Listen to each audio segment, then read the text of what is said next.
Welcome back to Gardens and Guitars today. It's been a little while since we did a video update. Wow, that zucchini needed to be picked a couple days ago.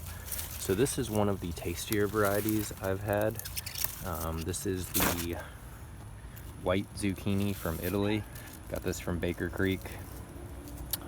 Really great texture, flavor, also pretty to look at. Yields seem to be good.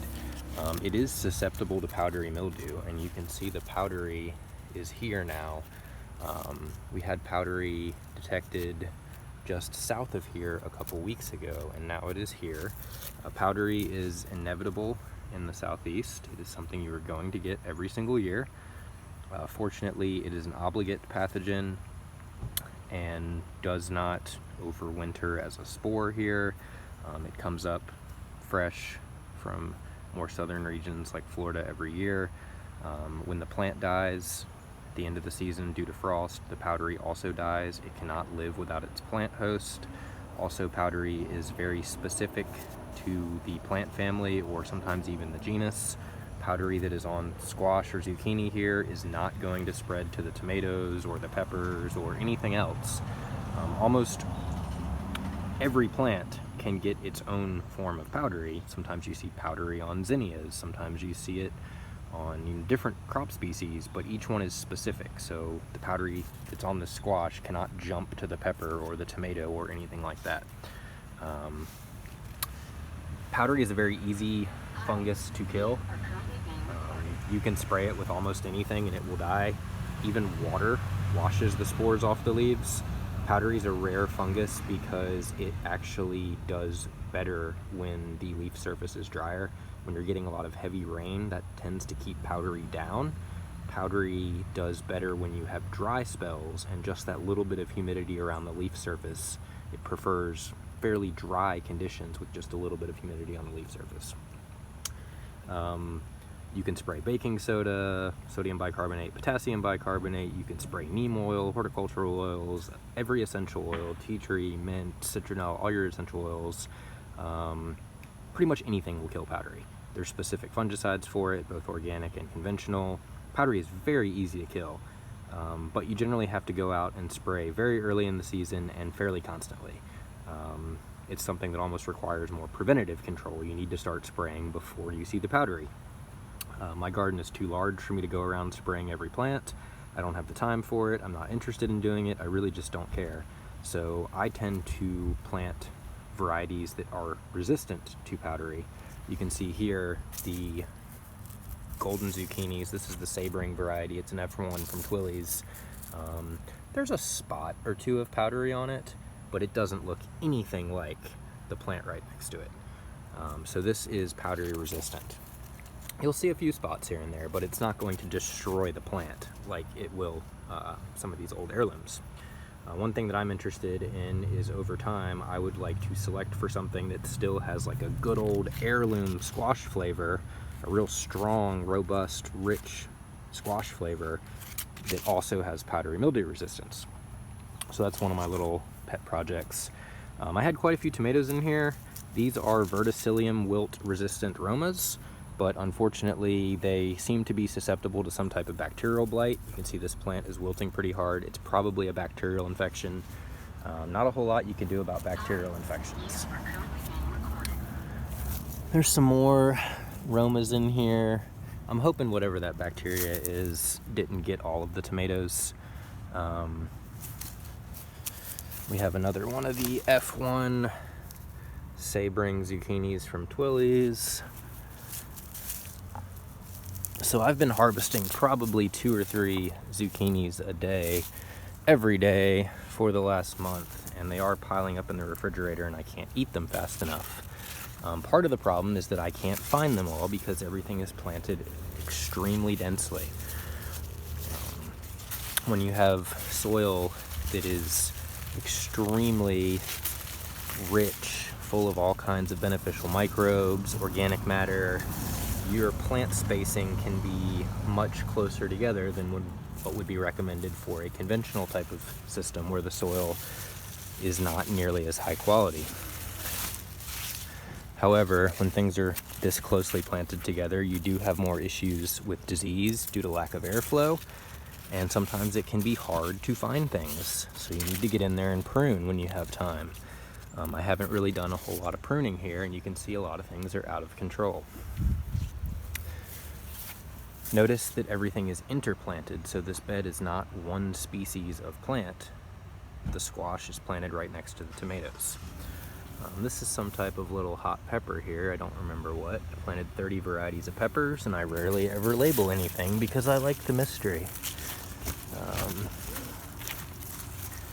This is one of the really dark patty pans. I don't remember the name of this variety, but it's pretty. It also seems to be fairly productive. I don't think it is powdery resistant, but the plant doesn't seem to have much powdery on it, so that may just be an escape, or it may be some type of coincidence, or perhaps tolerance, if not full resistance. This squash here got destroyed by vine borer. I think we talked about vine borer in the past. It's a moth that lays its eggs near the stem of the squash plant, and then these nasty grub-looking larvae, they're not technically grubs, they're caterpillars, but they're fat, and they kind of look like grubs. They burrow all through the stem. They'll even get into the fruits. They're really disgusting. Here, you can see one here. There doesn't seem to be much you can do about them other than preventatively. You can wrap the stems of the squash plant in aluminum foil or pantyhose or duct tape and try to physically create a barrier so that the moth cannot lay its eggs on the stem, or if the moth does lay its eggs on the stem, they don't hatch properly or can't burrow into that stem. I don't know what is going on here.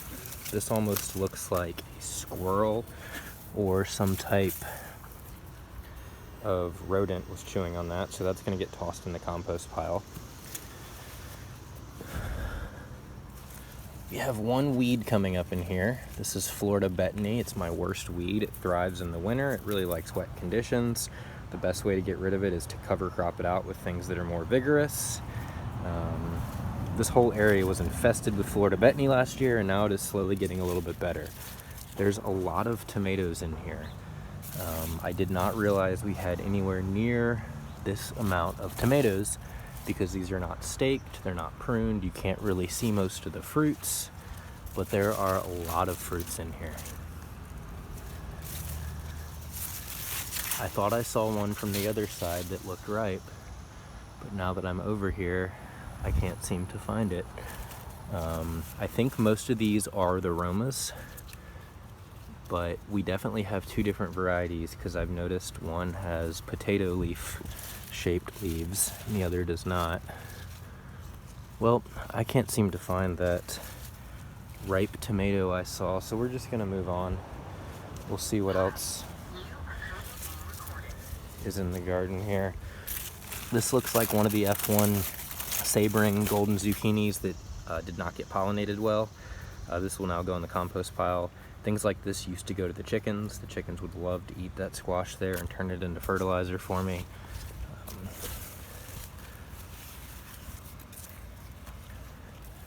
Ooh, that's a cool looking pepper. I think that's some type of habanero. I don't see many fruit. Oh, so I just harvested a cocozele off this plant yesterday. That one's a little small. We're gonna let that get a little bigger. The peppers were largely outcompeted by the clover that was a cover crop and some of the grasses. But as it gets hotter and hotter, the clover will become less vigorous and the peppers will start to take over. Also, the squash is going to largely get taken out due to things like powdery squash vine borer and pickleworm, and the tomatoes are going to succumb to diseases, but the peppers will be here all season. So as less and less things are in this area, the peppers will take a larger share of water, nutrients, and light. This is the best zucchini I have ever had. This is the one from Italy that's awarded. It's very, very strange. I can't pronounce the name, but it means like wrinkled or warded from some town. Got it from Baker Creek. It's unbelievable in terms of flavor. The yields are okay. They're about average for an heirloom. It doesn't seem to be destroyed by powdery yet, but you can see there is some powdery on here. There tends to be a pattern where a lot of your old heirlooms are much more flavorful and perhaps more nutritious, but they tend to get more insect and disease problems. This squash here clearly did not get enough nitrogen. I'm not really sure what happened. There's a lot of weeds and clover around it. It's got one sad looking little zucchini on here that did not get pollinated well. The bees probably couldn't find this particular plant because it's kind of hidden by all the other plants around it. It's still perfectly edible. It just doesn't have that nice normal shape because it did not get pollinated properly. Some pollen got onto the flower, but clearly not enough.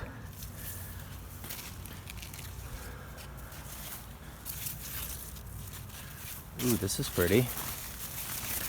This is another one of the Italian white zucchinis. I don't know if y'all can see that down there. We're gonna let that one grow a few more days.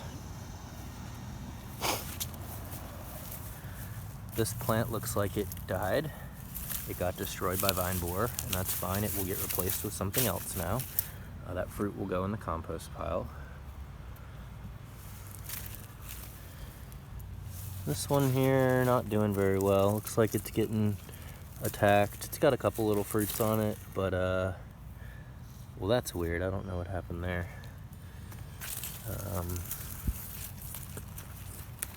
We are getting to the season where pickleworm is about to show up. Vine borer got here much earlier this year. This one got destroyed by vine borer. Vine borer seems really bad here. I didn't really ever see it in the trailer park, which was in a swamp. I think vine borer likes drier conditions. At least that's what I've anecdotally observed. Got some more tomatoes here. The tomatoes in the ground aren't doing nearly as well as the ones in the raised beds. This pepper plant looks like it's getting out-competed. A lot of the peppers appear as though they are being out-competed. This is a shame. This one got some type of fruit rot.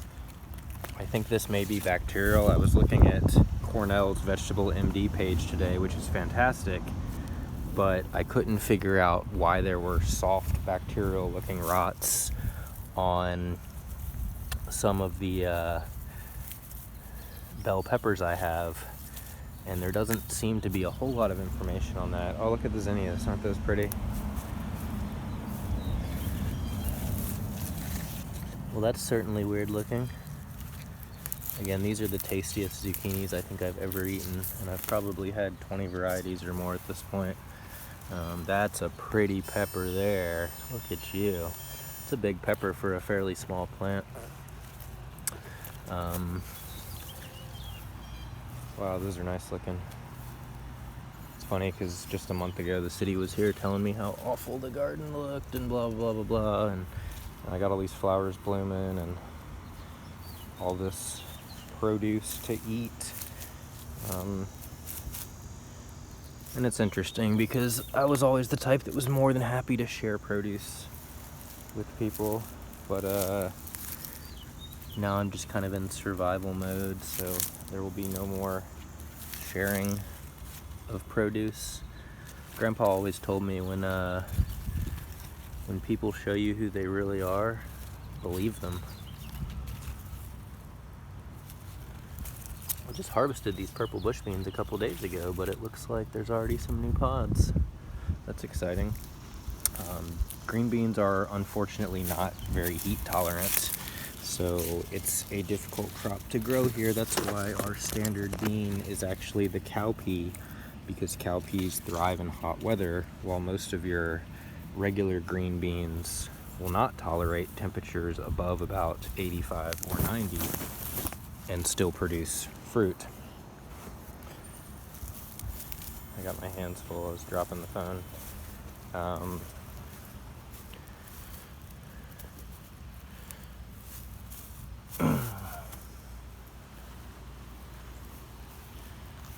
Well, I guess that's probably it for the front yard garden update.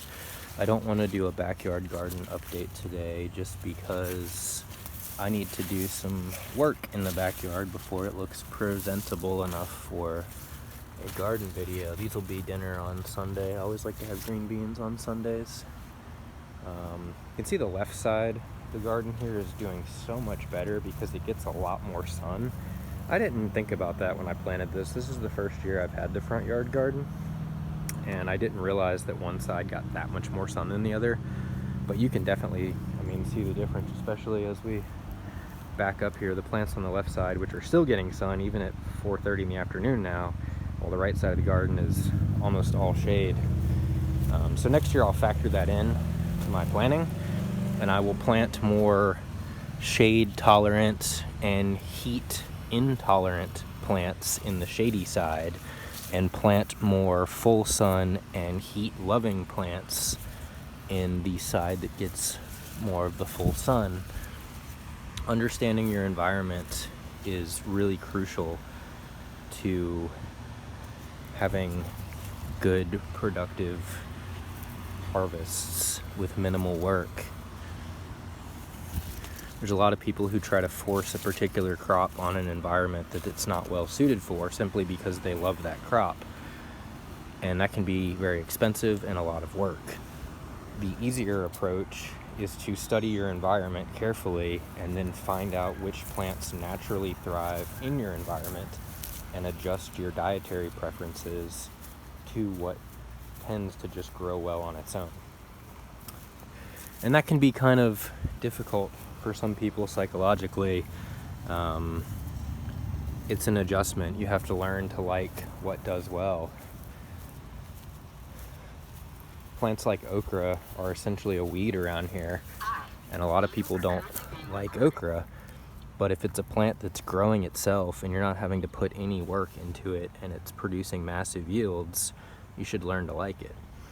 Conversely, something like spinach is very, very difficult to grow here because it hates hot weather and doesn't like humidity and is susceptible to diseases. And for years and years, I tried to force spinach to grow here, and every once in a while, I would have some luck with it. But overall, it was a massive amount of time and effort for fairly minimal harvests.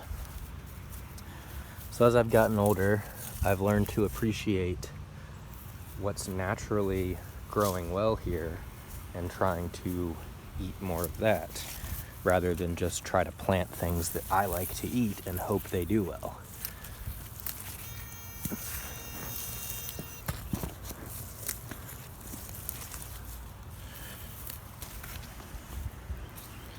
Well, I can't fit all this produce in my hand, so I'm gonna have to go get a basket or something inside. But got that little pile today, and then we have this pile over here. And again, this is, a daily thing. We're coming out every day and picking, at this point, what did we get today? 1, 2, 3, 4, 5. Got 9 squashes, a couple of bell peppers, a couple of tomatoes. That's every day now. And this isn't a particularly large garden. It's also the first year I've had a garden here in the front, so it's going to be a challenging year. The soil is not well built up yet. If you do organic gardening, especially in a no-till system, you'll often find that each year gets easier and more productive as your environment becomes more complex and biodiverse, and you start to have systems that just take care of each other. Anytime you're gardening for the first time in a new environment, the first few seasons are going to be a little more challenging, and that's perfectly normal. So hope you all enjoyed. You know what, I am going to try to carry all these vegetables over to the other pile without dropping the camera, just so we can get a nice photo of everything we harvested from the front yard garden today all together. Aside from all the stuff we had to toss in the compost pile because it got destroyed by bugs. So I would say that I have 3 main gardens over here. I have the front yard garden that we just looked at. I have the backyard, which is mostly an orchard with a few garden beds. And then I have the container garden, which is on the side of the house. The container garden is shockingly productive. The front yard garden will probably produce the most produce, just because it's the largest amount of soil in terms of cubic feet. I think I brought 9 cubic feet of compost into the front yard garden, plus there's native soil. The container garden isn't nearly that large. The container garden, I want to say, is about 3 cubic yards of soil. Did I say feet earlier? The front yard is about 9 cubic yards. The side container garden is about 3 cubic yards. And then the backyard raised beds, probably about 2 cubic yards in total. But yeah, so that's what we got today. And we're gonna get this much produce every day for the rest of the early summer season. Like I said, the squashes will start to decline as we get more and more pickleworm and disease pressure from powdery and then eventually downy. But the peppers are going to crank all summer. The tomatoes are going to keep producing until disease wipes them out. I try to choose varieties that are fairly heat tolerant. But yeah, I hope y'all enjoyed the front yard garden tour. I will try to clean up the backyard tomorrow morning and do a backyard orchard tour. And then I think I uploaded a video a few minutes ago that talks about no-till container gardening, and that kind of shows a little bit of the container garden, but not all of it. Anyway, y'all have a good day.